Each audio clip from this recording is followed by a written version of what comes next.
Bayangkan, di abad ke-18 dunia ini kelihatan seperti perpustakaan raksasa yang kacau. Semua buku berserakan tanpa nama dan tanpa urutan. Begitu juga dengan dunia makhluk hidup saat itu.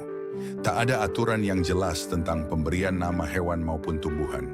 Hingga seorang pemuda Swedia bernama Carolus Linnaeus muncul membawa misi besar, merapikan perpustakaan alam ini. Sejak kecil, Linnaeus sangat suka menjelajahi hutan dan mempelajari tumbuhan. Namun hidupnya tidak selalu mulus. Pernah seorang guru menyebutnya bodoh dan tidak akan bisa jadi seorang sarjana. Namun Linnaeus tidak menyerah begitu saja. Rasa ingin tahunya pada alam menjadi bahan bakar yang membuatnya terus belajar hingga menjadi ilmuwan hebat. Saat menjadi ilmuwan, Linnaeus melihat betapa ribetnya dunia taksonomi saat itu. Kemudian ia menciptakan sistem yang sederhana namun jenius. Setiap makhluk hidup hanya diberi dua nama, yaitu genus dan spesies, seperti nama depan dan nama belakang. Lalu Linnaeus membuat sistem hierarki untuk mengelompokkan makhluk hidup, seperti grup WhatsApp. Ada grup besar yang disebut kingdom, lalu grup sedang seperti phylum, grup kecil seperti kelas, hingga grup paling kecil yaitu genus dan spesies. Dengan cara ini, pengelompokan makhluk hidup menjadi seragam dan mudah dipahami di seluruh dunia. Kisah Linnaeus mengajarkan kita bahwa ide besar tidak harus rumit. Dengan menciptakan sistem yang sederhana, ia mengubah cara kita memahami kehidupan. Hingga kini, sistem Linnaeus masih terus digunakan. Luar biasa, bukan? Sederhana, tapi berdampak besar.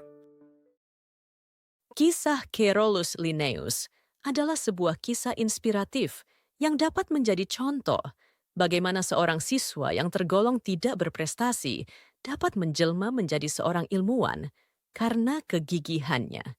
Ia dapat menata pengelompokan dan penamaan hewan dan tumbuhan dengan jenius. Nah, itulah yang akan kita bahas kali ini, yaitu klasifikasi makhluk hidup yang akan kita awali dari apa yang disebut dengan makhluk hidup. Makhluk hidup adalah semua organisme yang memiliki ciri-ciri khusus seperti bergerak, bertumbuh, berkembang biak, menanggapi rangsang, menggunakan energi, bernapas, menghasilkan zat sisa, dan mampu beradaptasi dengan lingkungannya. Dalam kajian biologi, makhluk hidup meliputi semua organisme dari yang sangat sederhana seperti bakteri, jamur, tumbuhan, hewan, hingga yang sangat kompleks seperti manusia.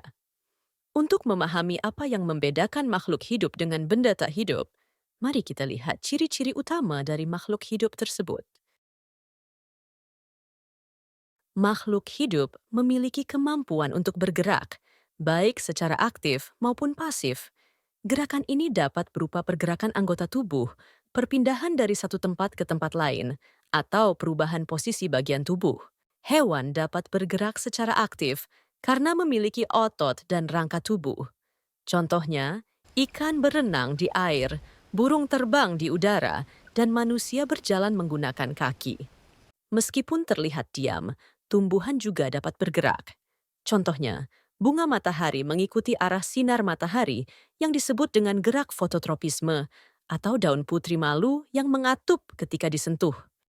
Beberapa mikroorganisme seperti bakteri bergerak menggunakan alat khusus seperti flagela atau bulu cambuk. Semua makhluk hidup dapat bertumbuh atau bertambah besar dan berkembang yang disebut mengalami perubahan bentuk dan fungsi. Seperti pada tumbuhan, mulai dari biji kecil yang berubah menjadi kecambah, lalu bertumbuh menjadi pohon besar. Pada hewan juga berlaku sama. Contohnya, kupu-kupu mengalami proses metamorfosis. Dari telur menjadi ulat, kemudian kepompong, dan akhirnya kupu-kupu dewasa. Demikian pula pada manusia, manusia tumbuh dari bayi kecil menjadi anak-anak, remaja, dewasa, dan akhirnya menjadi tua. Proses bertumbuh dan berkembang ini dipengaruhi oleh faktor makanan, hormon, dan lingkungan.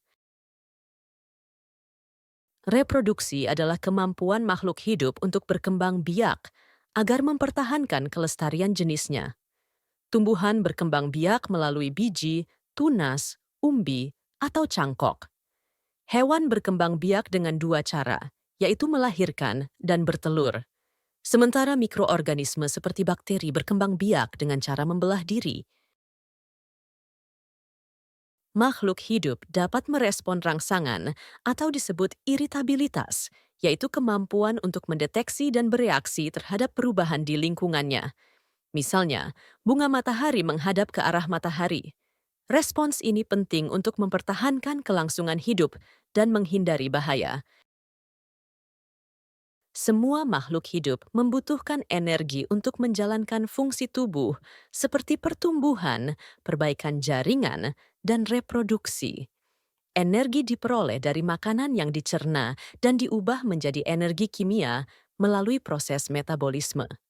Pada tumbuhan, energi diperoleh melalui fotosintesis, sementara hewan dan manusia mendapatkannya dari konsumsi bahan organik.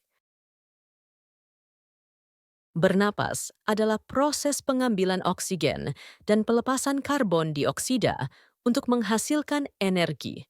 Respirasi dapat bersifat aerobik atau anaerobik. Proses ini berlangsung di dalam sel melalui reaksi kimia yang memecah molekul makanan untuk menghasilkan energi dalam bentuk adenosin trifosfat. Proses metabolisme dalam tubuh makhluk hidup menghasilkan zat sisa yang harus dikeluarkan agar tidak menumpuk dan meracuni tubuh. Proses ini disebut ekskresi. Contoh zat sisa meliputi karbon dioksida, air, dan urea. Pada manusia dan hewan, ekskresi dilakukan melalui organ seperti paru-paru, ginjal, dan kulit. Pada tumbuhan, zat sisa dilepaskan melalui stomata atau lentisel. Beradaptasi adalah kemampuan makhluk hidup untuk menyesuaikan diri dengan lingkungannya guna meningkatkan peluang bertahan hidup.